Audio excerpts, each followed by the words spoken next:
Hey everybody, thanks for tuning in. Just finished these controls, the control yoke for a TIE fighter.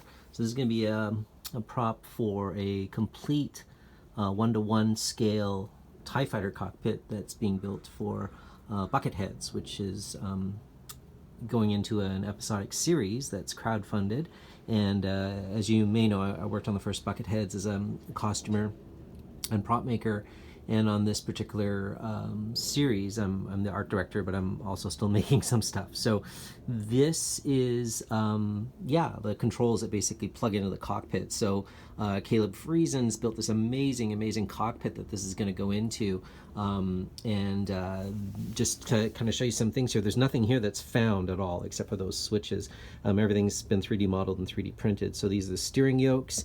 Everything was 3D modeled and printed. These handles were molded and cast using Mold Max 30 and some Smooth On 65D resin. Wanted to cast these because I knew actors would be squeezing and crushing them all the time, and I didn't want to just use 3D prints, right? So all the details and greeblies here are all made from scratch. There was nothing that I found that was existing. I'm sure that in the screen used they basically just sort of scrounged things. But the cool thing about this is that these steering yoke handles actually turn.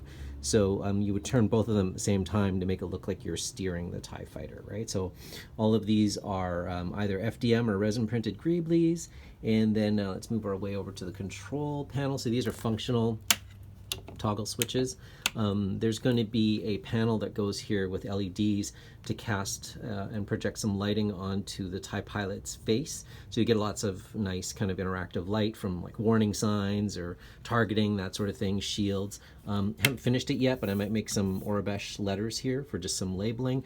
There's some sort of fake greeblies and things put on, and then this is like the silly knob that they keep turning whenever they need to do something. I don't really know, what it's for. Maybe some sort of targeting thing. But you see Vader and all the TIE pilots like turning this and adjusting that. So it's kind of nice that there's some functional switches on there. So I want to thank Steve Lewis 15 for Hose Nose. That's his name now, for donating those functional switches. So there's a little bit of clackety clack action.